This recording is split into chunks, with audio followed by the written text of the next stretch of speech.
Bismillahirrahmanirrahim. Assalamualaikum warahmatullahi wabarakatuh. Alhamdulillah. Salatu wassalamu ala Rasulillah Sayyidina Muhammad ibn Abdullah wa ala alihi washabihi wa ala man. Anak-anakku sekalian yang berbahagia, alhamdulillah, puji syukur kepada Allah Subhanahu wa taala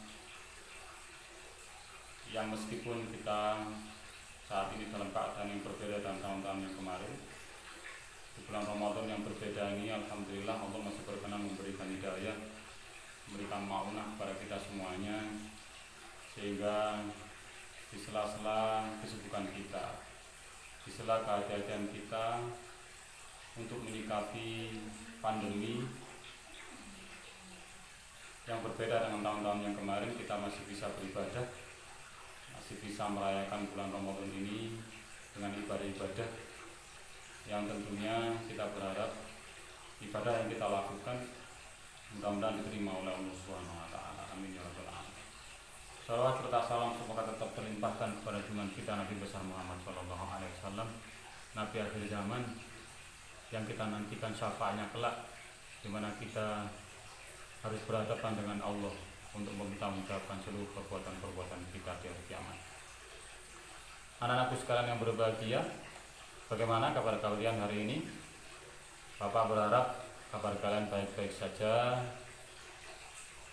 Kalian tetap di rumah di bulan yang Ramadan ini, melaksanakan semua kegiatan-kegiatan yang sifatnya ubudiyah dengan bahagia, sehingga bahagia tersebut akan meningkatkan imunitas kalian semuanya. Anak-anakku sekalian yang berbahagia, untuk kali ini kita akan membahas yang berkaitan dengan ilmu dan adab atau tata cara seseorang untuk menuntut ilmu. Anak-anakku sekalian, ilmu adalah merupakan satu hal yang sangat penting dalam kehidupan kita. Ilmu adalah merupakan satu hal yang sangat berharga sekali dalam kehidupan kita. Oleh karena itu, jauh sebelum masa sekarang ini, Rasulullah pada saat itu pernah berpesan kepada kita semuanya bahwasanya menuntut ilmu itu adalah wajib. Beliau menyatakan thalabul ilma fardhatun ala kulli muslimin wal muslimah. Beliau menyatakan menuntut ilmu itu sangat wajib sekali. Ada istilah sangat wajib karena fardhah, di situ taknya itu bersifat lil mubalaghah. Taknya itu bersifat sangat sekali. Berarti menuntut ilmu sangat diwajibkan bagi orang muslim laki-laki dan bagi orang muslimah perempuan. Kenapa seperti itu? Karena kita tahu bahwasanya dalam kita hidup di dunia ini, ilmu adalah merupakan hal yang terpenting. Bukan hanya di dunia, kehidupan kita kelak di akhirat pun adalah ilmu yang merupakan wasilah kita untuk menjadi orang yang sukses di akhirat nanti. Rasulullah menyatakan, man arada dunya fa'alaihi bil ilmi. Barang siapa yang menginginkan untuk sukses di dunia, maka wajib atasnya menguasai ilmu. Wa man arada al-akhirata fa'alaihi bil ilmi. Maka ketika orang tersebut itu sukses, kepingin sukses di akhiratnya, maka wajib juga atasnya ilmu dikuasainya. Anak-anakku sekalian yang berbahagia, kaitannya dengan pembahasan ilmu ini, Bapak ingin merujuk kepada masa yang lalu, masa di mana nabi-nabi sebelum Kanjeng Nabi Muhammad SAW hidup. Kalau kita membicarakan ilmu, tentunya satu hal yang tidak terlepas dari sejarah adalah kehidupan seorang nabi besar, kaum Bani Israel pada saat itu. Beliau adalah yang bernama Nabi Musa alaihissalam. Anak-anakku sekalian, perlu kalian ketahui bahwasanya ada satu hal yang sangat menarik, ada satu hal yang perlu kita teladani dalam kehidupan Nabi Musa ketika mencari ilmu. Kita tahu bahwasanya Nabi Musa itu adalah merupakan nabi yang memiliki popularitas tinggi, nabi yang memiliki derajat sangat tinggi di mata Allah, sehingga beliau adalah termasuk salah satu dari jajaran nabi yang memiliki gelar ulul azmi. Anak-anakku sekalian, tentunya sangat beralasan sekali ketika Allah memberikan gelar ulul azmi kepada Nabi Musa alaihissalam, karena salah satunya adalah nabi ini memiliki kecerdasan yang luar biasa. Anak-anakku sekalian, salah satu kisah yang bisa kita ambil hikmahnya adalah suatu saat ketika Nabi Musa berkhutbah di hadapan kaumnya. Kana Musa qa'iman khutiban ala Bani Israil. Suatu saat Nabi Musa berdiri untuk memberikan khutbahnya, memberikan pengajaran-pengajarannya kepada Bani Israil. Terus kemudian wasu'ila Musa, dan Nabi Musa ditanya oleh salah satu kaum Nabi Israil, Bani Israil tersebut. Ya Musa, wahai Musa, man a'lamun nas fil ard.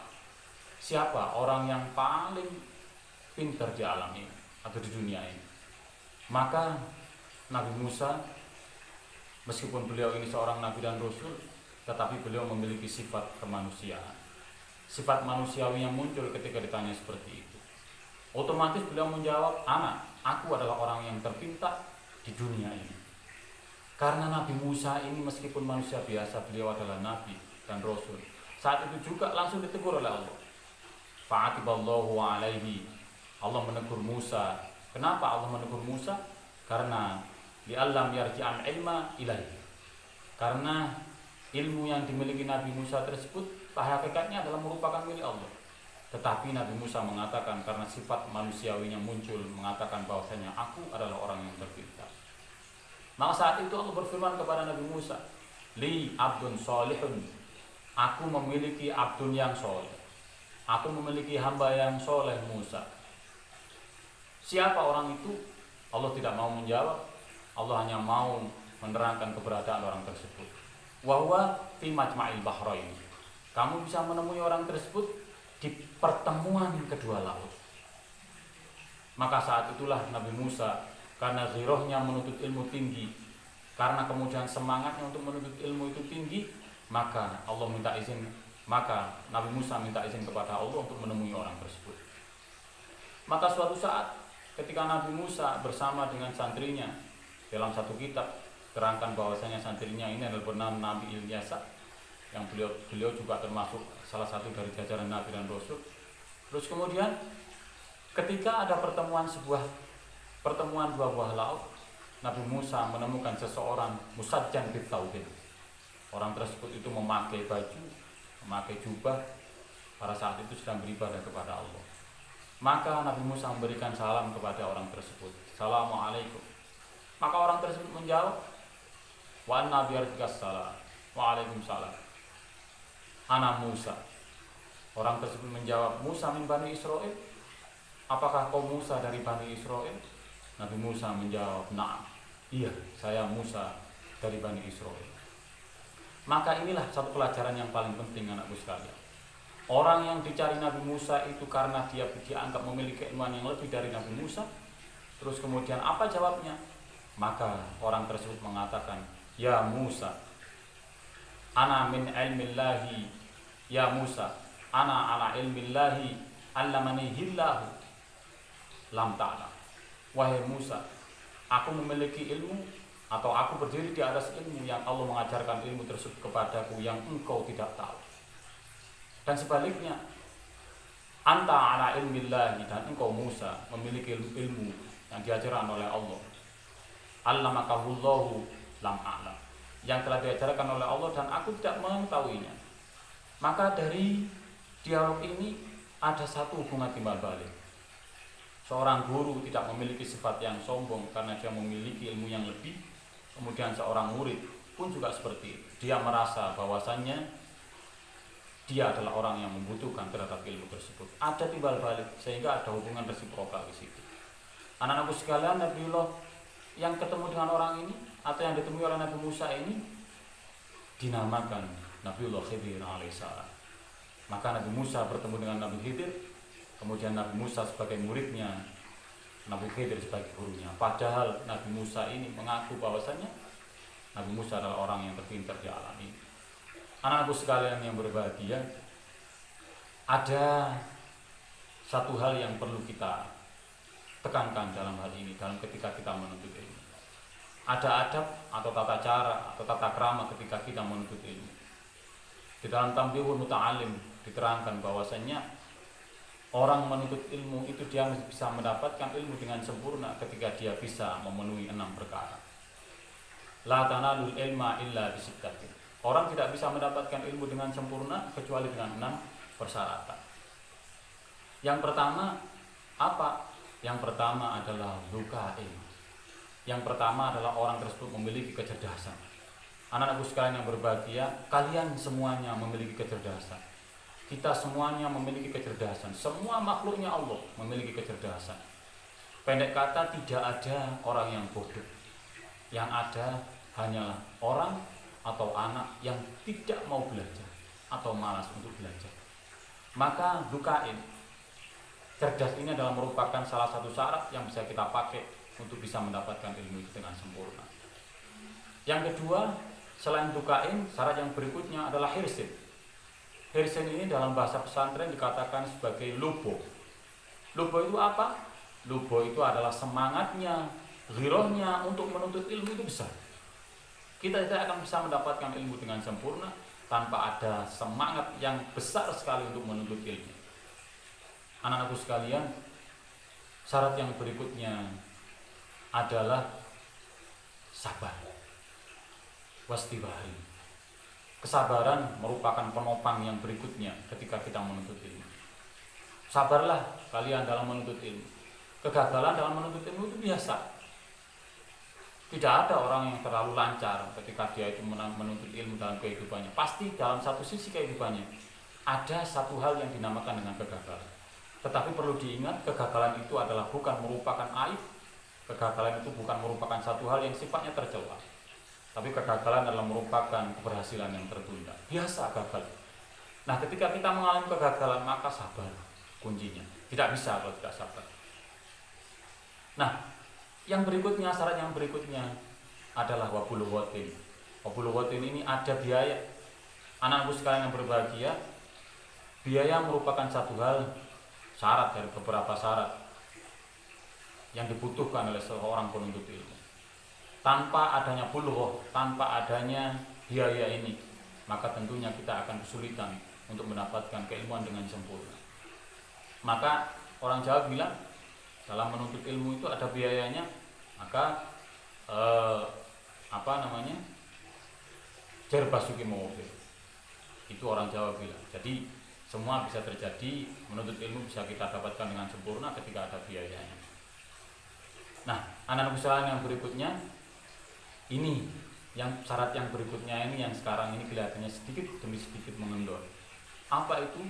Wa irsyadi ustadz. Bimbingan guru. Anak-anakku sekalian, Nabi Musa adalah merupakan nabi yang sangat besar sekali, popularitasnya sangat masyhur sekali.